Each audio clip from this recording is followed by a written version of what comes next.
Aibu warobino iche. Aina haizaningise. Ai tamoga leminadrabasu. Tamogi nungsi mityeng makhada leitrabasu. Ai ichegi mateng soidana pange. Icheda phawriba chainado masu khangjasano.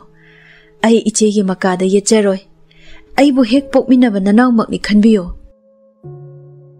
Sally Tracy na adumna hairakpaduda yam ngakna yengduna leirami.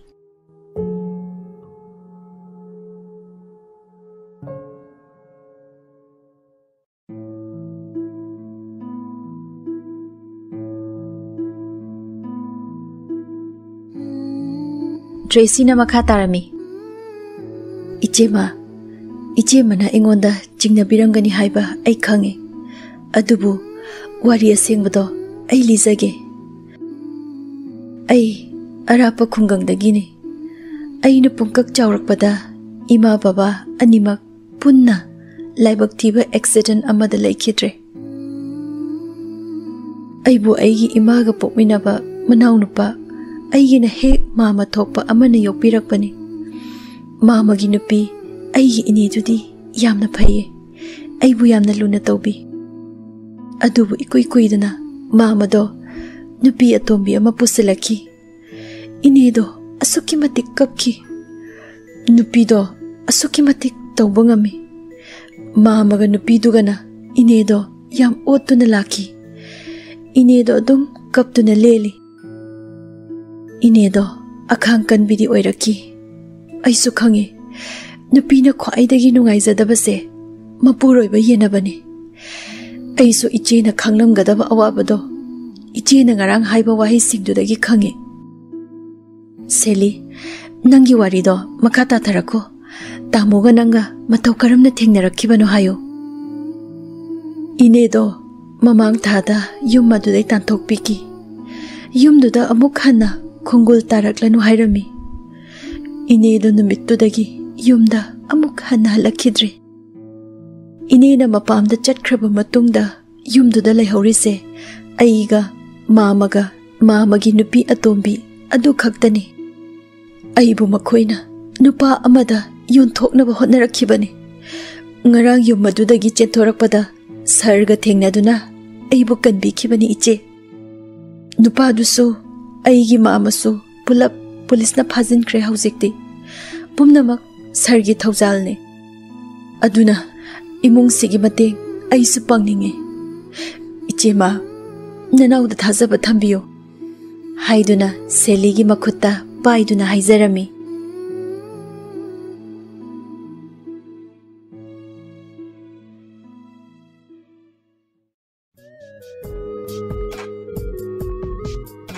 Nongma Pritam, Sushil, Romeo amuk pulami. Pritamna kari mataunone handak nangi daw sibu Romeo voter masing zara hengala isina. Romeo aisu wakal tade tamo. Tracy haiba nupi masa dusu angakpani he yum yoraga wasat olae. Pritam nangi rasi sidi ibungo tamjaningai ni. Kaidaino da tamo yumda leibagase haujikti kok yam saida. Moi mayamgi ishawo leibaki mathao aisu wakhalgase mawon khalakpaga yawe. Pritam nangdi kari amu khalaiba. Vote ka leptana kadai da noma chatlaga lai ningura sirana khalaine. Sushil yare da Romeo ibunga nangsu ngamaroidaba oiraroidaba potodi thazarani na panghai hairanuda.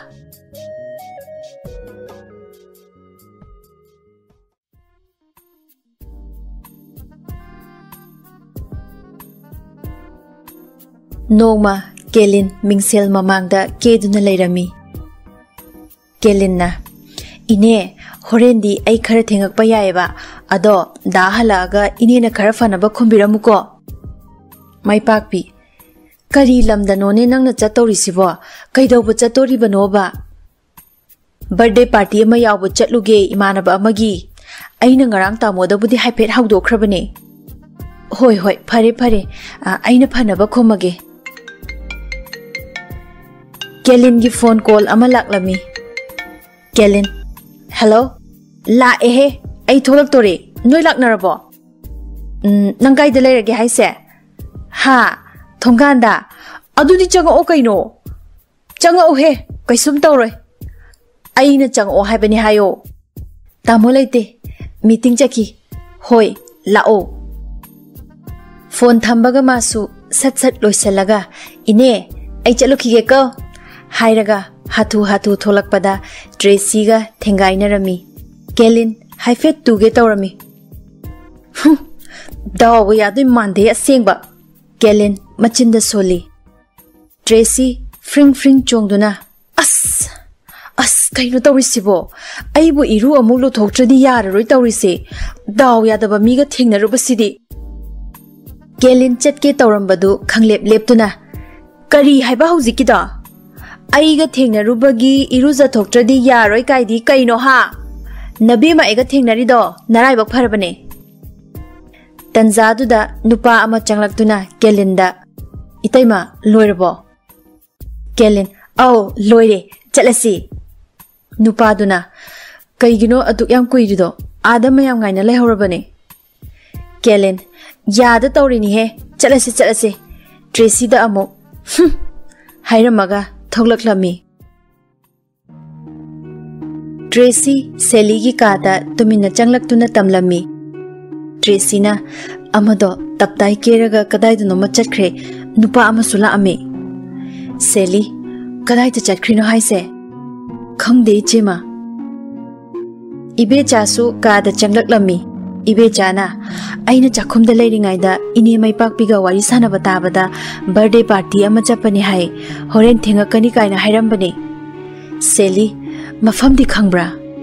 Ibesa chap chabadi khangdiye sida yam toina lakpa nahan sula amba nupado adugi birthday male.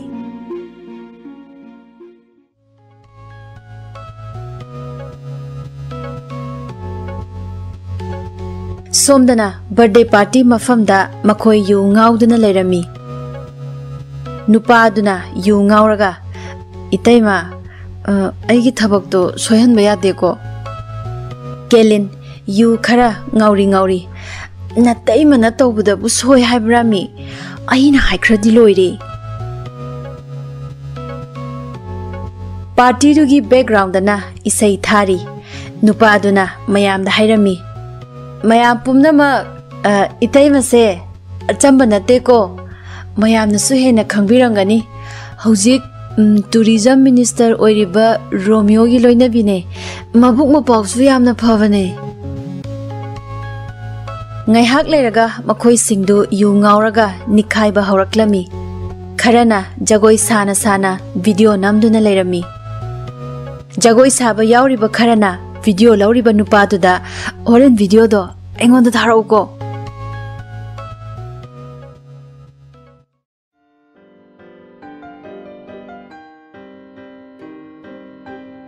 Somdana Romeo sofada famduna leirami magi khudang ghari da pung amuk yenglami. Romeo, ine kayam thenga kani hairamge. Mai pakpi khara thenga kani di hairambani bungo. Phone tawbosu paikhatte ne kari lamdane haige magi do. Adusu thoidokpa hairamde ne. Tracy tholaktuna ngasai nupa amala amaga chapmina khibane. Mai pakpi Tracy da haifet yenglami. Romeo su yengthoami. Romeo, nupa adi kanano haise. Aisu phajana khangde. Ngaihak leiraga Kelin khara hairi tawraga halaklami. Romeo na asuk thenga sipau kadai chaluiba nangde. Kelin, kaino ai ine da haijarami dudi birthday party ama chaloge na. Tracy, haima yam ngamina yuga thaaga la imale. Kelin, na thauro. Manungda leiramba Sally su taraduna thoklaklami. Romeo na yare yam yeningdre chango chonang. Kelin na darling yam yeningde chango dana. Tracy, tamo handak vote soidana karani sigi mawong sidi matam leiringaida phajana warak chahauko iche yaimase mana tamogi ijatse loina yontho ine. Kelin, ho inao ibema sakhenbi nase se handakti sanga khara chaujari imanbigi birthday party yawa chacharubado Seli su tholaktuna birthday party da nathibong yudo thala idudi yumsigi izat yolini ne Sidi matamgi chatnabi ne khunung chubi noina sigumbagi mahaudi khangba hongna de Romeo chango yare Kellen chango Kellen aina chatningba chatni kusini noigina thawro Romeo su ikai boy sauning boy lauraklami Mina chango harati chango dana prap prap chango yam yengning na sakto Kellen fuk hagatuna hairamaga changkhirami Sally ga Tracy ga su yengduna lehawi Selina masi angang se tamo khara cheksaluko Romeo ai su khangi se yare noi ani su chango ai ngakta ingna pothage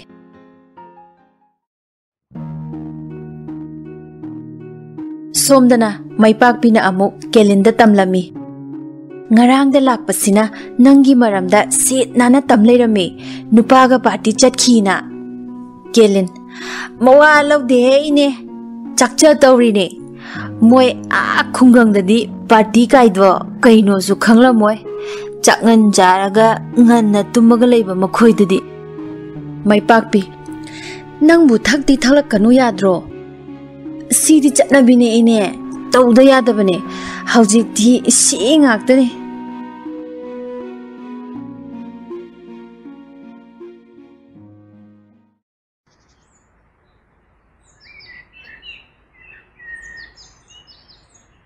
Mathangi numita Kellen Romeo da wa khara hudoklami Kellina da aina thabok loboi haibadu kamain tawrage madugi wado ko na tapna khanasi ngai khoko ai ko yam sari kainu ko na khanaba dia ko na khanaba yaroye aina haiba thabak to suka haptaba yaroi haisini as Kellen nang sidi nungai khidre he ahoiba ngai haktadi ngayu kaidorage aidi khangde happy da bayara haisini ko lemna hapkadaba natie paisa logdwini tamo Sally tarambadagi fat tholaktuna tamo handaki thabak logbai sidi niyom chumna tawsiko corruption amta tawna dabida matik chaba candidate khanaba haina biu ko Romeo as kaino noina hainari sibo Kellen atay atay di khangde tamo aigi mi singdo loina list pisala doini ko Sally tamo aidi niyom kaiba yaroi harisini ko matik chaba mina matik chaba sinfam pahansi ko Romeo hoiba Celia aisu loina wakhal tai kaidorage thabak ki waga amta ngai kho kaidorage noibo aina somda matha kanna sari Tracy prap prap thoklaklami chi ama paiduna table mathak to da sat thami Tracy na aigi khangadaba list sida leire tamo adu singdo sabi bayaroi ko adu da leire ba candidate singdo post adugi matik charaba ngaktane Kellen ping launa sawat khidona he angang nangi simi ustrira ha ngarang da lakpi nangna loina selo he bema Tracy mingo gi iche kaujaba wane hanbadi aina halamgani pharene aibudi ngarang da lakpani ne somna tamoga pokpade leminara abiroba Kellen yam sauna masi engonda ka sumachin ka khume mase thabak happy ke kaina paisa ga lawsan leiramni ai su khange Romeo as noi sidiba yare to otuminna leiro amta taning de ai noina hairi singdo ai amta he khaloi ai na thokpa tawni Kellen ai di khangde aigi missing se amta soyen ba yaro haisini ko hairaga fet launa changkhirami Romeo mathang hapta dagi sangai festival haudoine madugi matha saringai sida noigi thabakado ai amta changde ko moina thokpa tawjani somdana saki Govindaji da lai khoramba chatlami he Ishwar karino ngasi nachada uhanbiriba sibo aigi ichanupa asibu amuktadi wakhal tahanbiu kaidobage aibu imitta isu uhanbiro kaitawbage.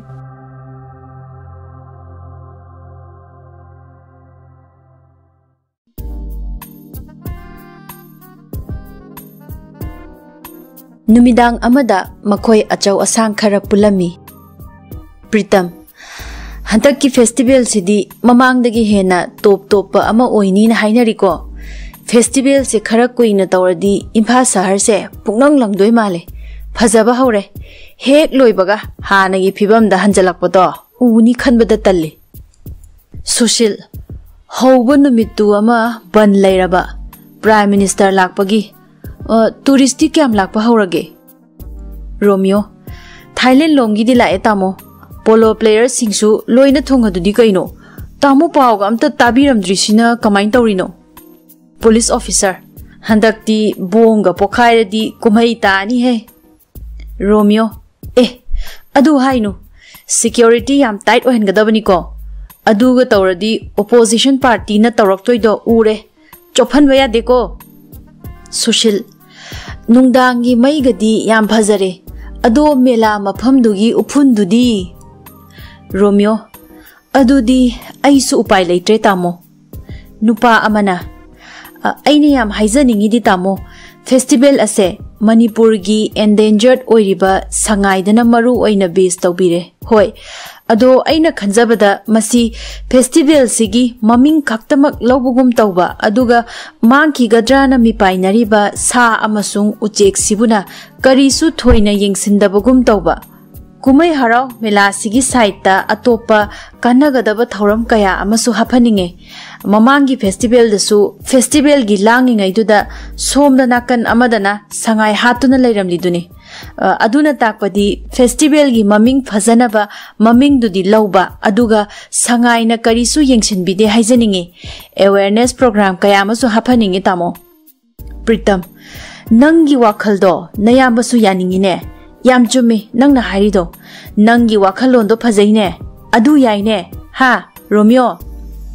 Romeo, yam phajaba wakhalone tamo.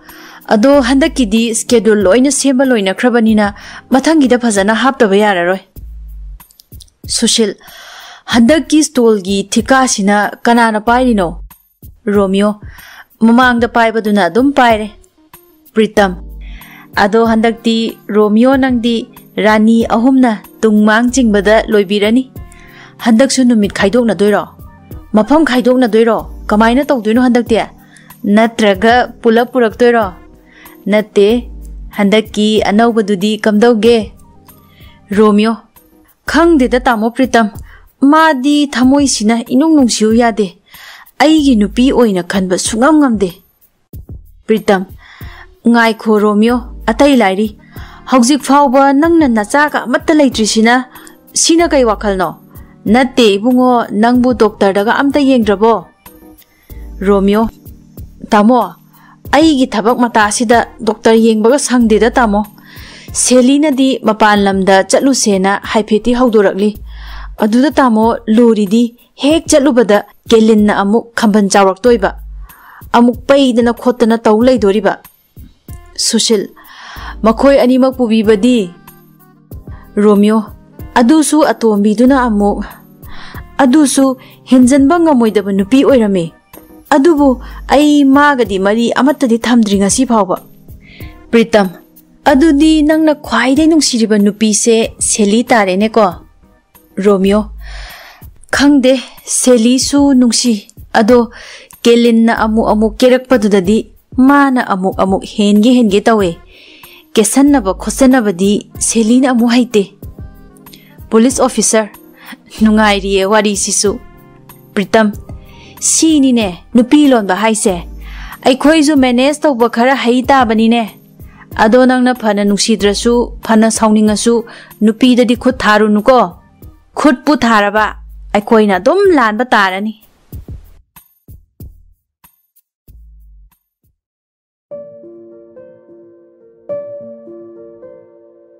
Mathangi numita Selina Romeo gi masamdu sangbiduna leirami. Seli, tamo se namit na yam ngauri matik nupi na suyam tanay. Hayeng di festival hagdokpada mauna hadagi lesabidagi panayam tengnarani. Hayeng amuk kainom tawre hairaga ama amuk pusalo yengo. Romeo, as Celia, nang sidiba. Celi, lengano, se.